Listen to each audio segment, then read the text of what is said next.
Good evening and welcome to NTD News. I'm Stephanie Cox. Here are today's top stories. President Biden is in Poland. What is he doing just 60 miles from the Ukrainian border? And what new commitments has the U.S. made today? Russian President Vladimir Putin is accusing the West of trying to cancel Russian culture. This comes after several Russian artists have had their performances canceled since Russia invaded Ukraine. A Republican congressman says he didn't know about illegal funds he received in a campaign fundraiser, but a jury says he did. The Supreme Court delayed a death row prisoner's execution after the Texas criminal system denied him the presence of clergy. Is he acting on religious conviction or just trying to stay alive? The issue of transgender athletes competing in girls' sports is prompting action from Republicans nationwide. Arizona and Oklahoma become the third and fourth states to take action this week. Arizona also moves to ban gender reassignment surgery for minors.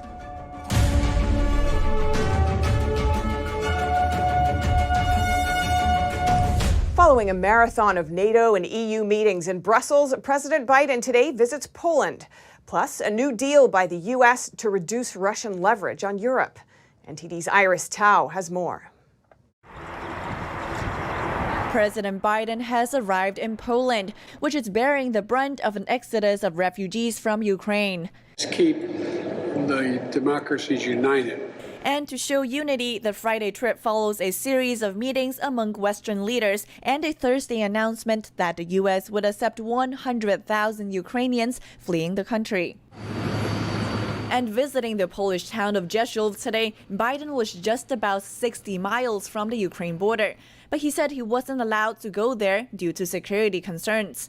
Crisis, and quite frankly, part of my disappointment is that I can't see it firsthand. Biden was speaking alongside the Polish president as he was briefed on the refugee situation. He also compared Ukrainians to those who stood up to the Chinese communist regime. When you see a 30-year-old woman standing there in front of a tank with a rifle, I mean, talk about what happened in Tiananmen Square. That's Tiananmen Square squared. The president also met with U.S. troops stationed in Poland, telling them that they're in a fight between democracies and autocracies. What you're engaged in is much more than just whether or not you can alleviate the pain and suffering of the people of Ukraine. We're in a new phase. Your generation, we're at an inflection point. And earlier on Friday, we're coming together to reduce Europe's dependence on Russian energy. The U.S. and the EU announced a new deal to reduce the continent's reliance on Russian energy. The U.S. will work to supply 15 billion cubic meters of liquefied natural gas, or LNG, to the European Union this year. And on Saturday, Biden will hold a bilateral meeting with the Poland president to talk about the current refugee crisis. And before heading back to Washington, Biden will also deliver a, quote, major address to wrap up his trip to Europe. Reporting in Washington, D.C., Iris Tao, NTD News. During his trip, President Biden warned that parts of the globe can expect to see food shortages. He said sanctions on Russia will affect the U.S. and other countries too. Earlier today, I spoke to foreign policy expert Harley Lippman to learn more about this. He studied at the Ukrainian Research Institute at Harvard and was also a key negotiator on the Abraham Accords. Harley, thank you for joining us. My pleasure. Thank you for having me. And could you explain to our viewers why Ukraine and Russia are important players in the food supply chain? Well, if you just take wheat, for example, Russia and Ukraine make up 30% of the world's wheat. So that has a huge impact. Just think of cereal or so many other foods that have wheat in it. So the black soil of Ukraine is known as an incredible breadbasket, incredibly fertile, and they export a huge amount of food to the world. Right, and the sanctions have affected that. And indeed, fertilizer bills are also expected to jump by 12% this year after Russia told its fertilizer producers to halt exports. So how soon could a food shortage hit the U.S., and what might that look like? Well, it has already happened. So the food shortage has hit. It's already been here because of COVID, we've had weakness in the supply chain. And what else affects a food shortage is weather. There's been droughts around the world. So food production has declined already. And now it's like a perfect storm. With the war in Ukraine, it's only going to get worse. So what the Biden administration can do is, frankly, not that much. There isn't, but it can do a few things. One is it could coordinate with countries around the world and make sure that there's open and free trade. Once you get protectionism and restrictions, it just hurts all parties. The second is they could create a safety net for the bottom 10 or 20% of the world, because it's the poor people that are going to be affected the most. So if they have some humanitarian way of getting people food, that would be another way that the Biden administration can make a difference. Actually, there is something else that can be done to help countries, is to give money to farmers. Because we used to actually give money to farmers not to grow crops. Because like 50 years ago, we had a surplus of agricultural crops. We don't anymore. We have a reservoir and surplus of oil, for example. We have strong oil reserves, but we don't have for food. Nobody thought about this. This is something that seems to have surprised everyone.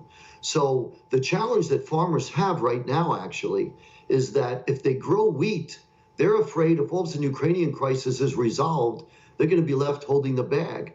Because for them, they have to pay a lot more money for fuel and for fertilizer. So even though they're eager to grow wheat because they can get more money, since the cost of wheat is going up a lot and they'll make more money, they have to balance it against the higher cost of fertilizer and fuel. So it has to make good business sense for farmers. And this is where the government could weigh in and make sure that this is a win-win so we have the food supplies that we need. And what can people do to avoid being punished by those high prices? Well, shift. That's what this is all about now. It's a great time to make cornbread. It's a great time to bring out grandma's recipe for lentil soup. Let's celebrate Ukraine and have borscht, potatoes. This is what you have to do. Make your own food. Grow your own food. Harley Littman, thank you. Thank you. Biden announced today that the U.S. will be working with the European Union to increase global food security and directly provide food supply. He says also that the European countries are being urged to end trade restrictions for sending food abroad. And the Russian Defense Ministry says they've completed the first phase of the war. They say they will now focus on Ukraine's eastern Donbas region. Russia says the objectives of the first phase of war have generally been accomplished, without elaborating.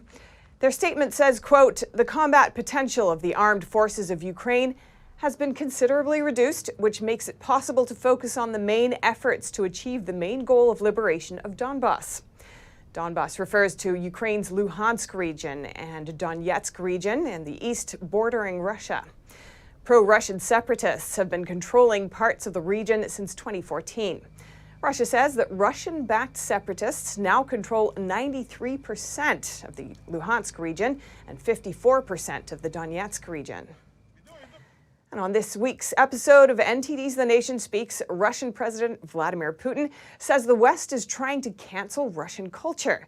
He's referring to events featuring Russian artists that were recently canceled in Western countries.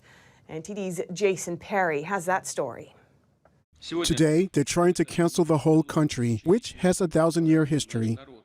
Russian President Vladimir Putin spoke during a televised meeting with cultural figures and mentioned that many Russian artists have been canceled recently in Western countries. I am talking about ongoing discrimination against everything that has to do with Russia, about that tendency which is developing in a number of Western states with the full complicity and sometimes the full encouragement of the ruling elites. Soon after Russia invaded Ukraine, the European Broadcasting Union announced that no Russian act will take part in this year's Eurovision Song Contest. And according to The Guardian, the tours of 3 different Russian ballet companies were also recently canceled. And Billboard has an ongoing list of musicians canceling their performances in Russia. This should be a warning sign to us. When you start thinking that, because President Putin does horrible things in Ukraine, we have to stop listening to Tchaikovsky. Gary Saul Morrison is a professor of arts and humanities and Slavic languages and literature. He explained cancel culture on Cindy Drew Care's The Nation Speaks.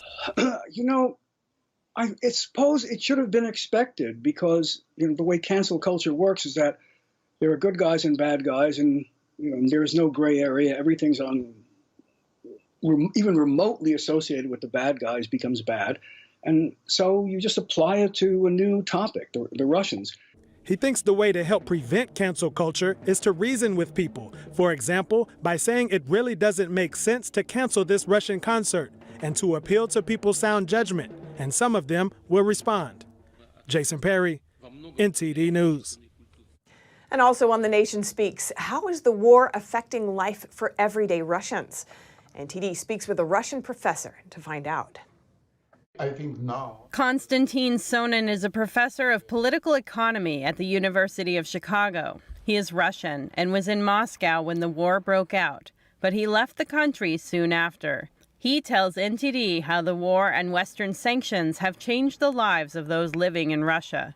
The inflation started to pick up. The prices went up. The exchange rate of the ruble dropped down, and the government basically frozen the currency account, so people cannot withdraw their savings, which were in dollars. They could only do this in rubles. He says Russians are also starting to leave the country due to the political and economic environment. A couple of hundreds of thousands of people left Russia since the beginning of the war, moving immediately to Istanbul, to Yerevan in Armenia, to Tbilisi in Georgia, or to Baltic countries. A lot of people are just fleeing the regime. People expect economic hardship. People expect political crackdown. A lot of people who were they were not political oppositioners, they were not columnists, they were just expressing their opinion, for example, that they do not want this war, and now this is criminal. You cannot even call the war a war because this is a crime by the new laws. So a lot of people just run because they feared for their freedom, and this is mostly intellectuals, academic, IT professionals, journalists, people who are basically the best brains in Russia. The professor says there are rules on how people can discuss the current war. The Russian government has blocked access to Facebook, and Sonin says people could be punished for social media posts. But he says the situation in Russia right now isn't like the Soviet era yet. I would say that the totality of the control, like the fact that you could be punished for just saying something, even for sending, private information on your messenger, you could be prosecuted. This is like in Soviet times, but it's not yet that bad economically. The professor also says it's worth paying attention to the state of Russia's economy as Western sanctions continue to impact the Russian people. To watch the full interviews, tune in to The Nation Speaks with Cindy Drucker at 11 a.m. Saturday. And thousands of villages are spread across Ukraine's countryside, and all are feeling the effects of the war in one way or another. NTD's Dan Skorback visits one of these villages to find out how the war has changed their lives. More than 28,000 villages form the backbone of Ukraine, each with a church, a store, and a cluster of homes, filled with families living the traditional lifestyle, feeding themselves off the land. We visited Kote, population 400, to find out how life has changed during war in the heartland. For some, the war started 8 years ago. Oksana Salabai lost her brother who died fighting pro-Russian separatists. His last words were, and we didn't want to let him go. He said, "My family is there. I need to go there to fight, to defend you so that you have freedom."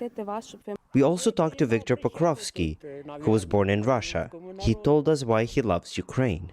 It's so beautiful when the apple trees bloom with white flowers. Well, I have 6 kids here. What's not to love here?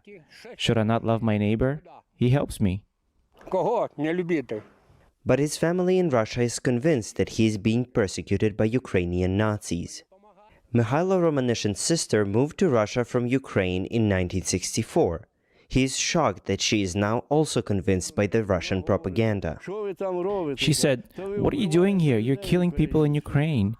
We replied to her, "We're not killing. It's Putin who attacked Ukraine. Today, he dropped a bomb on the training facility here, and you're telling us that we started the war? But she's convinced that Ukraine started a war against Russia. Although Quate is hundreds of miles away from the front lines, several long-range missiles hit a training facility near the village on March 13th. Although it's a small village in western Ukraine, Quate is a microcosm of how war affects the whole country beyond the front lines. Dan Skorbak, NTD News, Ukraine. Senator Joe Manchin all but ensures that Judge Ketanji Brown Jackson will be confirmed to the U.S. Supreme Court. Today, the Democrat from West Virginia released a statement saying he will support Jackson's nomination to the High Court.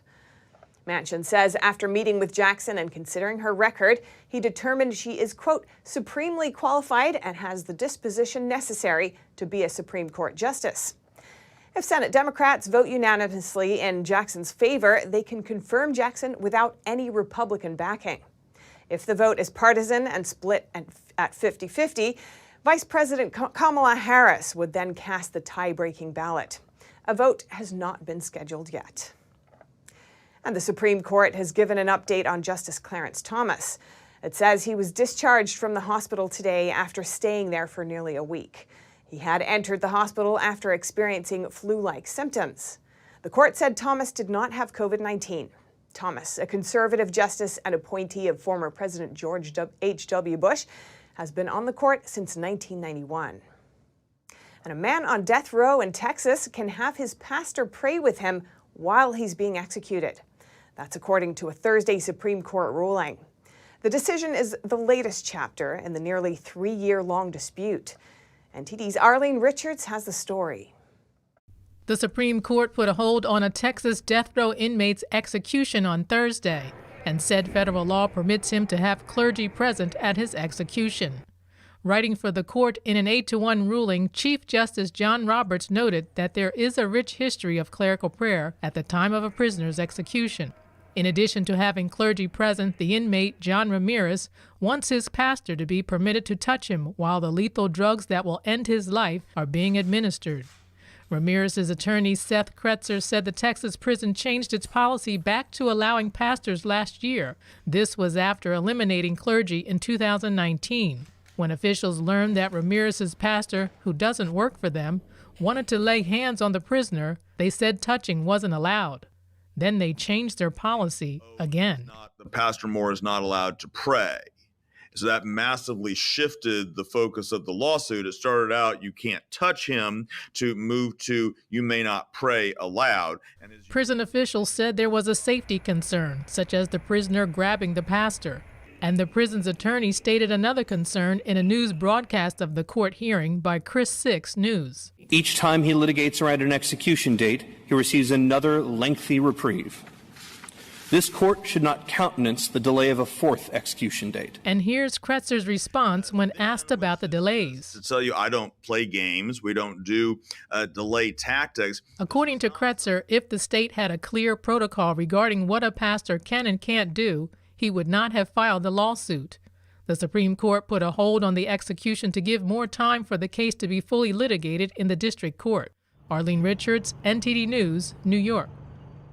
A congressman was convicted Thursday on charges that he lied to federal authorities about an illegal $30,000 contribution to his campaign from a foreign supporter. Republican Nebraska Congressman Jeff Fortenberry had told authorities he was unaware of the illicit funds from a Nigerian billionaire. But a campaign supporter cooperating with the FBI had spoken with Fortenberry about the money in a secretly recorded call. That's according to the Albuquerque Journal. He reportedly told the congressman during the call that he had distributed the $30,000 to friends and relatives who attended a fundraiser so they could write checks to Fortenberry's campaign. A federal jury in L.A. deliberated about 2 hours before finding the 9-term Republican guilty of concealing information and 2 counts of making false statements to authorities. The judge set sentencing for June 28th. Each count carries a potential 5-year prison sentence and fines. The issue of transgender athletes participating in women's sports has become a hot-button issue among Republicans. This week alone, 4 states have taken action to ban males who identify as female from competing in girls' sports. Proponents say this is to protect scholarship opportunities and the integrity of female athletics, while critics say it's discriminatory and dehumanizing to trans athletes. Here's the latest. Oklahoma and Arizona both passed bills Thursday to ban transgender youth from participating in girls' sports.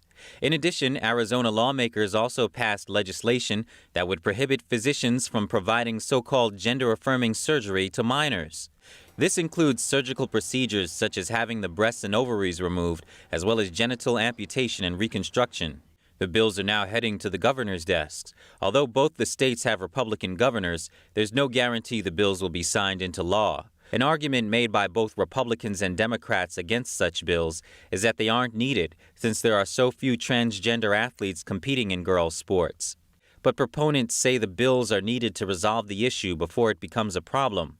Many point to transgender collegiate swimmer Leah Thomas, who just last week won an NCAA Women's Division I championship title.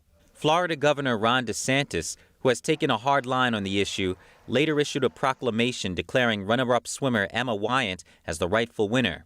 Transgender athletes' ability to compete in female sports is expected to be a major issue in the upcoming 2022 midterm elections. And this just in, the Utah legislature has voted to override the governor's veto and enact a law barring male students from competing in girls' sports. Students are now required to compete based on their sex, as determined by their anatomy at birth. The new law does not apply to universities. And a lot of parents in the U.S. are protesting sexually explicit books found in school libraries, also known as media centers. In the name of improving transparency for parents, the Florida governor has signed a new bill into law. It aims to shine a light on school materials. Here's the governor. Now, you have some groups that want to take away classic books like To Kill a Mockingbird, but they want things like Gender Queer, a Memoir, which is a cartoon-style book with graphic images of children performing sexual acts. That is wrong. That has no place in the schools. They want to eliminate Of Mice and Men, but Lawn Boy, a book containing explicit passages of pedophilia, is somehow accepted as being okay.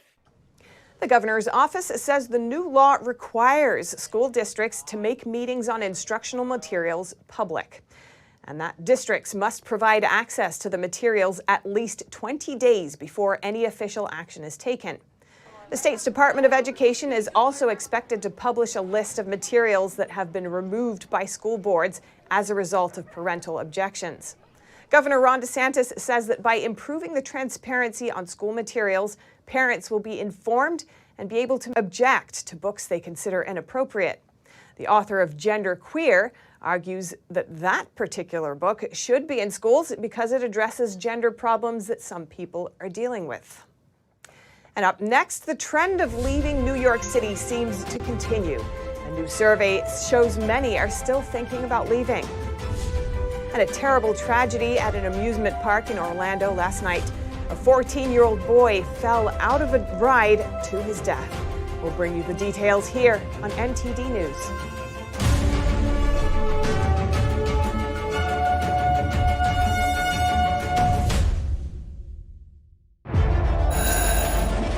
Russia and Ukraine, the largest conflict in Europe since World War II. More than 2 million refugees in 2 weeks, families torn apart, lives changed forever. A war with global consequences. Tune in for special coverage from our reporters on the ground, right here on NTD News.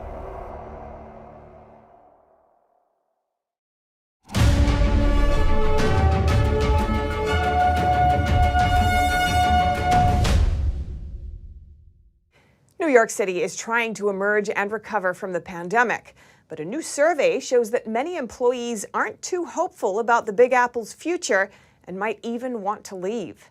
NTD's Arian Pazdar has more from Manhattan.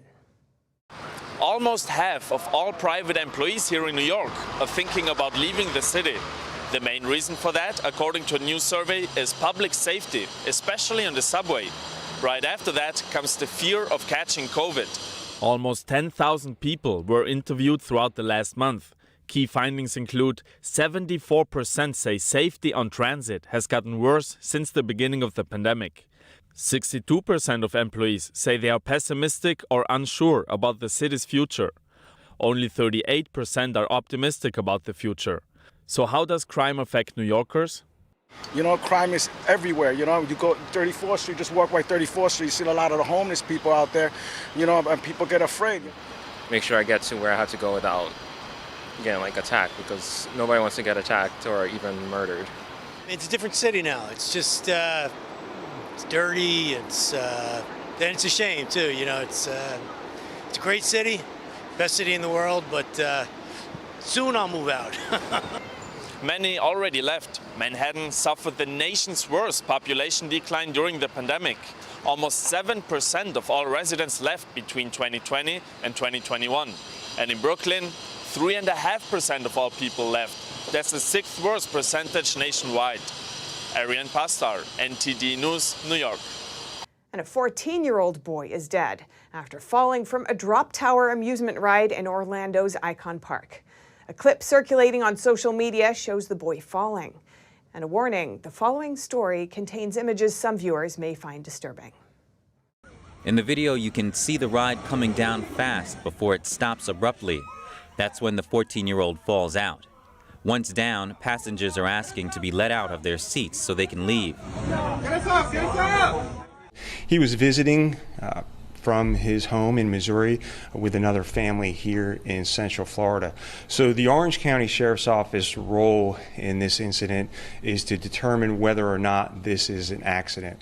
And based on all of our preliminary investigation and information, it appears to be a terrible tragedy, but our investigation is still open. 14-year-old Tyree Sampson was an honor roll student and an aspiring football player. His father said Tyree was a very good young man, a big teddy bear, a gentle giant.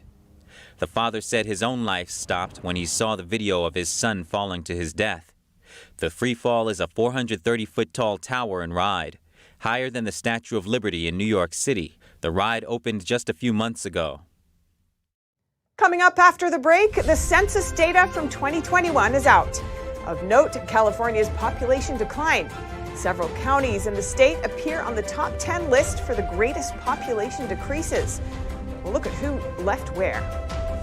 And more news about California. The state's community colleges are now considering diversity quotas on hiring and tenure review. Critics say it's a divisive idea. We'll have that and much more here on NTD News.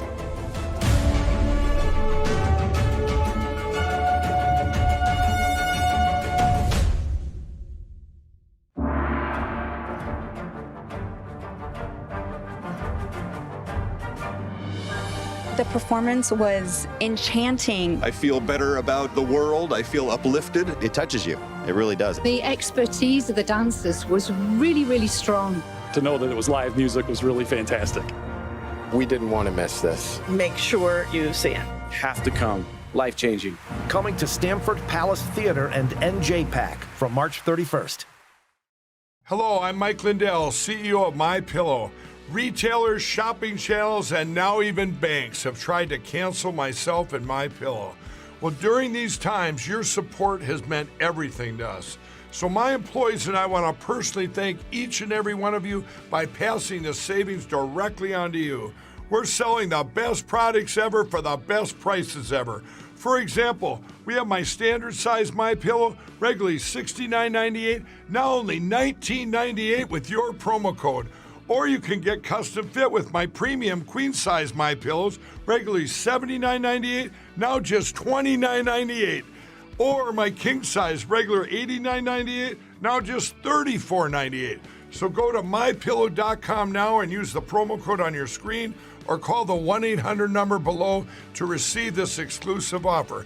If you do it right now, I'm going to include a free gift with your purchase. Thank you and God bless. Communism is evil. Oh, come on. Listen, if you're as tired of the censorship as I am, I've actually got good news for you.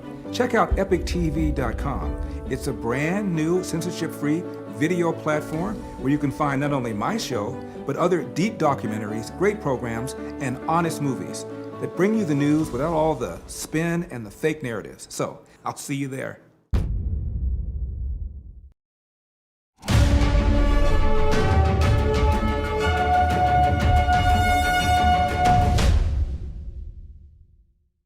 The U.S. Census just released the most recent national data on Thursday. California led the nation once again, with one county having the top net decrease in residents throughout the nation. Several California counties saw the biggest population decline during the pandemic. Latest U.S. Census data released on Thursday shows 4 California counties made the nation's top 10 list for greatest population decline in 2021. The census looked at the U.S. counties that saw significant population declines between April 1st, 2020 and July 1st, 2021, coinciding with the first 15 months of the pandemic. The population declines in over 2/3 of the U.S. counties are due to natural decreases with low birth rates. But the main reason for the decline in several counties of California is because more people moved out than those who moved in. Coming in first place was Los Angeles County, losing over 180,000 residents. Other significant decreases happened in San Francisco, Santa Clara, and Alameda County. In terms of percentages, San Francisco County lost 6.7% of its population during the same time period, second only to New York County on a national scale. The census data didn't give detailed numbers on where Californians are moving to, but it did show that Dallas-Fort Worth, Arlington region of Texas saw a net influx of more than 97,000 residents. California community colleges are considering diversity quotas in hiring and tenure review. Others describe the move as a divisive measure. NTD's Eileen Eng has more. The governing board that oversees the California community colleges is thinking about including diversity, equity, inclusion, and accessibility, or DEIA, to evaluate employees and tenure review processes. The chancellor and vice chancellor introduced the proposal as part of the enrollment management strategy. It aims to advance student equitable outcomes. The strategy requires faculties to employ teachings that reflect DEIA and anti-racist principles, and in particular respect for and acknowledgement of the diverse backgrounds of students. Our goal has been to develop a common framework for all of our districts in our system to be able to make fundamental changes to the way that we define successful performance, provide feedback to employees, and prioritize our professional development resources and efforts. However, some are concerned, calling it a divisive measure. A nonpartisan and nonprofit organization that seeks equal rights in public education, called the Californians for Equal Rights Foundation, questioned the proposal. In a statement, the foundation said the colleges would subscribe to all major tenets of critical race theory, and that the changes are illiberal and toxic, serving only to further inflame racial divisions and cover up real problems in our education system. In addition, the foundation said the action also pushes higher education toward ideological indoctrination and thought conformity through creating a uniform understanding of how to evaluate for all employees. The presidents of several other community college associations also expressed their concern in a letter asking the board to make changes to the proposal. The CCC governing board will further discuss the proposal at a future meeting. A state lawmaker is working to repeal California's sanctuary state law. His move comes in the wake of a shooting last month that took the life of 3 young girls. Here's more. California Assemblyman Kevin Calif introduced a bill earlier this week to reverse the sanctuary state law. He introduced Assembly Bill 1708 following a murder-suicide involving a father who was in the country illegally and his 3 daughters earlier this month. Calif told the Epoch Times that the impacts of this law have been devastating and tragic. The state's sanctuary law, Senate Bill 54, was passed into law in 2017. It prevents law enforcement's ability to contact the U.S. Immigration and Customs Enforcement, or ICE, about illegal immigrants being released from jail. The man involved in the shooting, 39-year-old David Mora Rojas, had been released from jail 1 week prior to killing his daughters and a chaperone. He was arrested for assaulting a police officer. The shooting took place on February 28th. Mora Rojas was arranged to visit his daughters at a supervised meeting at the non-denominational place of worship, the church in Sacramento. Governor Gavin Newsom spoke out against gun violence in the wake of the shooting. It was later determined that Mora Rojas used an unregistered ghost gun. Kiley blames the law for having prevented law enforcement from contacting ICE about Mora Rojas. He said the deaths could have been prevented. Kiley added that the sanctuary law is intended to protect only criminals. The bill to repeal the sanctuary state law will likely be heard this spring. Daniel Hall, NTD News, California. Utah officials arrested 21 individuals and rescued 3 victims as part of its human trafficking rescue operation. Utah County Sheriff's Lieutenant Jason Randall said undercover officers posted on social media platforms as part of the operation. The officers responded to advertisements and set up a meeting place in the northern part of Utah County. They arrested the suspects when they arrived. Some of the men reportedly believed they would be meeting with a 13-year-old girl. Randall said the arrests don't even scratch the surface of Utah's human trafficking problem and that officers will continue to conduct undercover operations. AAA calls the skyrocketing gas prices March Madness at the pump. Many drivers blame the high gas prices on oil prices, but in some states, another culprit adds salt to the wound. Illinois might not have the highest gas prices in the country, but residents are paying a lot in gas taxes. That's according to a report by the American Petroleum Institute. Adam Schuster from the Illinois Policy Institute tells us why. Illinois has the second highest gas taxes in the nation after California. That's up from a few years ago when we were only the 10th highest in the nation. That's after in 2019, Governor J.B. Pritzker signed legislation that doubled the motor fuel tax. It also gave broad new authority to Chicago and some of the suburban collar counties to increase local gas taxes as well. For example, in Chicago, gas prices are higher than the state average. A gallon of regular gas at this BP gas station is nearly $5 per gallon. Gas taxes are higher too. Chicago residents pay a 31% tax on the retail gas price. That means right now they're paying $1.10 per gallon just for taxes. They're made up of a fuel tax and a sales tax, and the largest component of the tax is the Illinois state gas tax. The Illinois gas tax was doubled in 2019 from 18 cents a gallon to 39 cents a gallon. But because of those automatic annual increases they put in place, which are capped at a penny a year, so they can be less than a penny a year, it's gone up over those 2 years to 39.2 cents. Because the receipt doesn't show tax, consumers either don't know how much tax they are paying or underestimate the tax rate. It has to be like 10% at least or higher. I don't know, 20%. What, 10%? More? Chicago businessman Willie Wilson just gave away $1 million in gas to drivers in Chicago and the suburbs on Thursday. His gas tax estimate is, I guess if you pay 8 cents or 4, 5 or 10% or something like that. After NTD told Chicago drivers they are paying over 30% in gas taxes. 30%? I didn't know it was 30%, but it's high. 30%? Oh my God, I didn't know. Governor Pritzker has proposed freezing the automatic annual increase to give some relief to consumers. Freezing the automatic annual increase would save drivers about a penny for this year, and it would only be a temporary freeze. So starting next year, the gas tax would start to climb again. The Illinois Policy Institute proposes dropping the automatic annual increase permanently. Schuster said getting rid of automatic increases would hold politicians accountable and encourage the government to look for alternative means of funding infrastructure. Faye Quarter, NTD News. The Sweet 16 continues tonight with 4 more games on the schedule. Highlighting the matchups is a showdown between 2 of the winningest programs of all time, North Carolina and UCLA. NTD's Dave Martin has more. St. Peter's is this year's Cinderella story. The Peacocks from Jersey City, New Jersey upset both Kentucky and Murray State, become just the third 15 seed ever to make the Sweet 16. Their reward is to face a 29-win Purdue team that's a 13-point favorite. The high-scoring Boilermakers average nearly 80 points a game.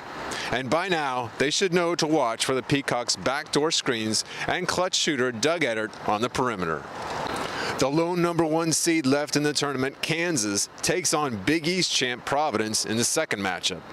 The Jayhawks and Friars match up similarly, with both essentially starting 4 perimeter players around a center. Look for the Big 12 champs to move on, though. UCLA and North Carolina are scheduled for the third game. The two powerhouse programs are first and third respectively in terms of most national championships, although neither was expected to do so this year. The Tar Heels have been hot of late, beating Duke and Baylor in recent weeks. But look for UCLA's defense to be too much in a Bruins win. Finally, a pair of unexpected teams face off in the finale as Iowa State takes on Miami. The Hurricanes' wire-to-wire win over Auburn might have been the biggest shocker yet.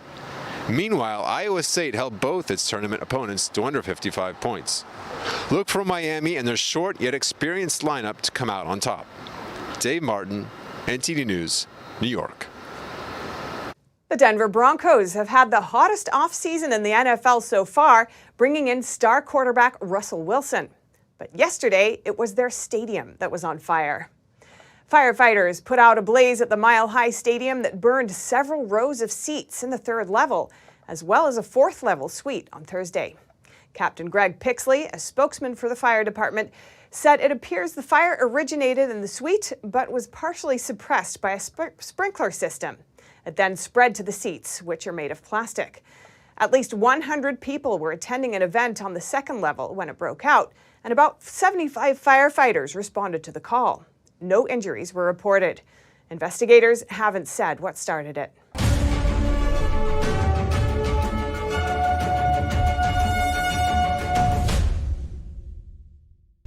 Navigating a world of economic madness, you need to have the right guide. What do today's decisions mean for your tomorrow? We ask why. What's the alternative? Uncover the deeper reasons and the hidden influences, and highlight the real opportunities for profit. At NTD Business, we connect the dots for you. Good evening. Thanks for joining us. NTD Business. I'm Paul Green.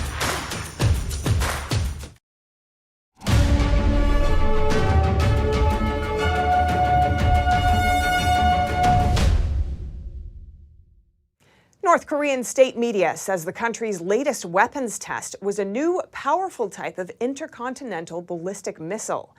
KCNA News said today that leader Kim Jong-un directly guided the Hwasong-17, North Korea's biggest missile to date. It was first showcased at a 2020 military parade. It was also the first ICBM test by the country since 2017. Here's more. Kim was quoted saying the test was key to demonstrate the might of its nuclear force and deter any US military moves, and a miraculous and priceless victory by the Korean people. Flight data indicated the missile flew for 681 miles, higher and longer than any of North Korea's previous tests, before it crashed into the sea just west of Japan.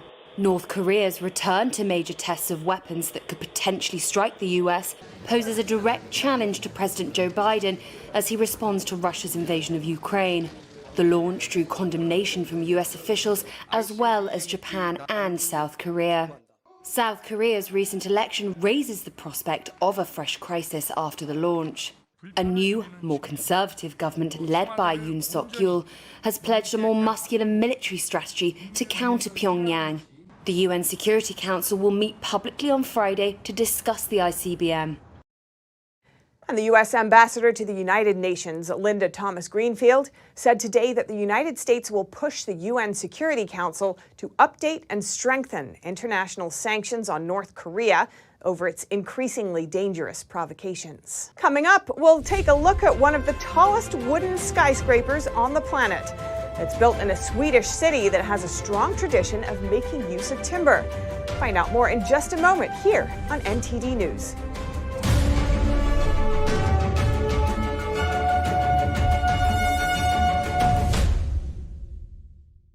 You worked hard for your money. You invest in stability for your retirement and your family's future, to build and leave them with something greater. The next unprecedented financial crisis, political misstep, or unstable government can depreciate it all away. It was called the gold standard for a reason. The financial preservation of tomorrow. Diversify your assets against inflation, market volatility, and the unknown with real money. Hedge your wealth with the purest form of money, physical gold and silver. Because any currency printed on paper can be manipulated. What's backing up your IRA? Do what you need to do right now to be prepared with the Reagan Gold Group.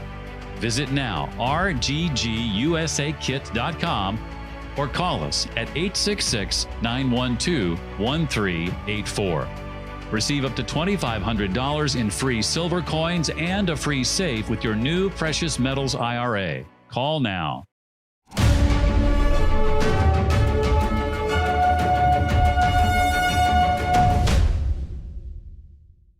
A Swedish city near the Arctic Circle has a strong tradition of making use of wood, from bridges to a multi-story wooden parking garage. And now it's embracing this heritage even more with one of the tallest wooden skyscrapers on the planet and a new cultural center built entirely from timber. NTD's Eddie Aitken has this report. Between northern Sweden's towering trees, the city of Halftea has a new imposing landmark. The 20-story Sara Cultural Center, 130 miles south of the Arctic Circle, is named after a popular Swedish author.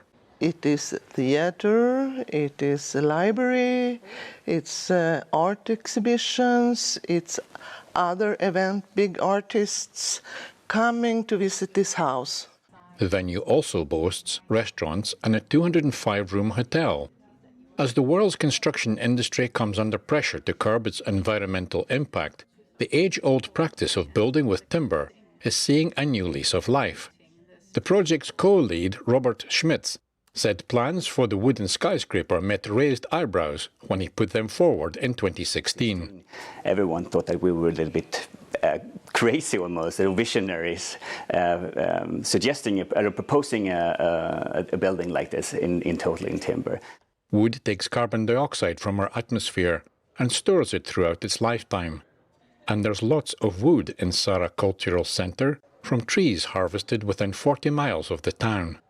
Those behind the project say it will store 9,000 tons of carbon dioxide. And there's a focus on sustainability, with solar panels on the roof and environmentally friendly energy systems in the basement. A total control system run by artificial intelligence adapts energy and heat usage based on the number of people in the building. And the cultural center also communicates with nearby structures. When there's an abundance of energy, it's sent to a neighboring building or saved in batteries in the basement. Wooden construction is nothing new in Halftea. An 18th century wooden bridge stretches over the river flowing through its center, and there's even a wooden multi-story car park. This heritage is most obvious in the town's 17th century Bonstan area, with its 400 timber homes. They were built for church-going farmers in the area and could be moved when housing needs changed. Many of these houses might be reused from houses that were on the farm first. They were built on the farm, and then when you didn't need them, you moved them to the church town. So we know that wood is everlasting. They're extremely hardy, the biggest threat being fire. Most homes that visitors see today were built around 1835, after a fire destroyed the church town. For over a century, Sweden had a ban on building wooden homes over 2 stories high, which was finally lifted in 1994. Thomas Alsmarker, head of innovation and research at Swedish Wood, says they've seen a huge change over the last 5 years, and now the sky's the limit. For all buildings up to 8 story, then the question is not whether it is possible to do it in wood. You should ask, why should we not do this building in wood? Eddie Aitken, NTD News. And that's all for today's news. Thanks for tuning in. I'm Stephanie Cox.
Thanks for watching us on YouTube. Did you know YouTube only keeps selected videos on its platform? So if you want to make sure you get the full picture, just subscribe to our newsletter.